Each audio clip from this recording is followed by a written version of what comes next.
Next আছামৰ অন্য এটা ভিডিঅ'লৈ স্বাগতম জনাইছোঁ।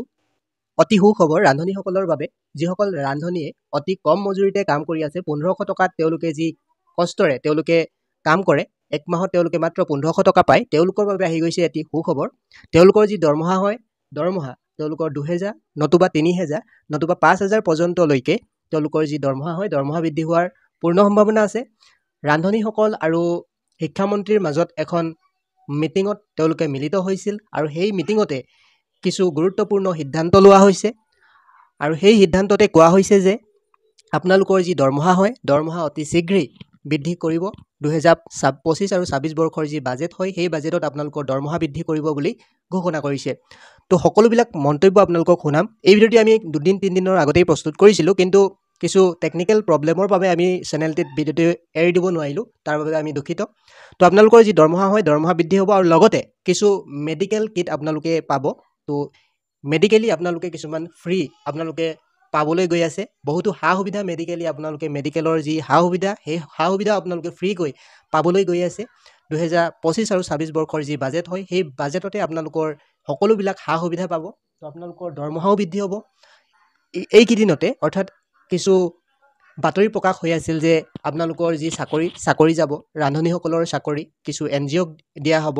নহয়, কিছু জিলাত কিছুমান এনেকুৱা ধৰণৰ মন্তব্য প্ৰকাশ পাই আছিলে, NGOক দিয়া হ'ব, চাকৰি যাব। কিন্তু এই ক্ষেত্ৰতো গুৰুত্বপূৰ্ণ মন্তব্য প্ৰকাশ কৰিছে ৰান্ধনীসকলৰ যি মিটিং হৈছিলে শিক্ষামন্ত্ৰীৰ লগত। তো সেই মিটিঙতে স্পষ্ট কৰি দিলে শিক্ষামন্ত্ৰী ডাঙৰীয়াই, আপোনালোকৰ কোনো ধৰণৰ চাকৰি নাযায়, আপোনালোকৰ কামটো NGOক দিলেও আপোনালোকৰ কাম ভাগেই থাকিব। অৰ্থাৎ আপোনালোকৰ কাম মাত্ৰ কমিহে যাব, তাৰ বিপৰীতে আপোনালোকৰ সুখ হ'ব। অৰ্থাৎ আপোনালোকৰ মাত্ৰ বিলনীয়া কাম কৰিলেই হ'ব।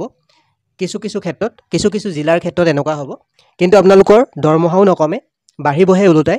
NGOক দিলেও আপোনালোকৰ আৰাম হ'ব কামটো। তো সম্পূৰ্ণ ভিডিঅ'টি চাওক, আপোনালোকে তেখেতলোকৰ যি মন্তব্যবিলাকো শুনক আৰু যদিহে নতুন আপডেট আমি আহি থাকে আপোনালোকক জনাবলৈ চেষ্টা কৰিম। তো চেনেলটি ছাবস্ক্ৰাইব কৰি থ'ব আৰু কাষৰ বেল আইকনটো প্ৰেছ কৰি ল'বলৈ নাপাহৰিব। আৰু লগতে ৰান্ধনীসকলৰ আৰু শিক্ষামন্ত্ৰী ডাঙৰীয়াৰ সৈতে কি বাৰ্তালাপ হৈছিল, সেই বাৰ্তালাপসমূহো আপোনালোকক শুনাম ভিডিঅ'টিৰ জৰিয়তে। আপোনালোকে ভিডিঅ'টি প্ৰথমৰ পৰা একেবাৰে শেষলৈকে চাওক। আজি যিখন আমাৰ আলোচনা হ'ল, তাত শিক্ষামন্ত্ৰী ডাঙৰীয়াই স্পষ্টভাৱে কৈছে কোনো কাৰণতে ৰান্ধনীসকলৰ চাকৰিটো নাযায়, তেওঁলোকৰ চাকৰিটো থাকিব। মুখ্যমন্ত্ৰী ডাঙৰীয়াক আমি ধন্যবাদ জনাইছোঁ, শিক্ষামন্ত্ৰীক ধন্যবাদ জনাইছোঁ। আৰু শিক্ষামন্ত্ৰী ডাঙৰীয়াই ধুনীয়াকৈ লিখি দিছে, কোনো কাৰণতে লিখি দিয়া হৈছে, কোনো কাৰণতে NGO থাকিলেও ৰান্ধনীসকলৰ কামটো নাযায় বুলি শিক্ষামন্ত্ৰী ডাঙৰীয়াই স্পষ্টভাৱে কৈছে। আৰু তাৰ কাৰণে ধন্যবাদ জনাইছোঁ মুখ্যমন্ত্ৰী ডাঙৰীয়াক। আৰু লগতে আমাৰ মাননীটো আছিলে 1500 টকা, অসম চৰকাৰে দিয়া 500 টকা আৰু আমাৰ চেণ্ট্ৰেলৰ পৰা দিয়া 1000 টকা, সামান্য এটা মাননি। আমাক এতিয়া সেই মাননিটোৰ পৰা বৃদ্ধি হ'ব। অহা 22 তাৰিখৰ পিছত এখন কেবিনেট আছে নে 22 তাৰিখে আছে বুলি আমি শুনিব পাইছোঁ। সেই কেবিনেটত আমাৰ ৰান্ধনীসকলে কিমান মাননি পাব 10 আৰু 12 দিনৰ ভিতৰত সেইটো ঘোষণা কৰিম বুলি কৈছে। সেইটো মুখ্যমন্ত্ৰী ডাঙৰীয়া নিজে ঘোষণা কৰিব। আৰু লগতে আমাৰ যিটো আমাৰ পেঞ্চন মেডিকেল আছিলে, সেইখিনিও খুব সোনকালে হ'ব বুলি আমি ভাবিছোঁ, আশা কৰি আছোঁ।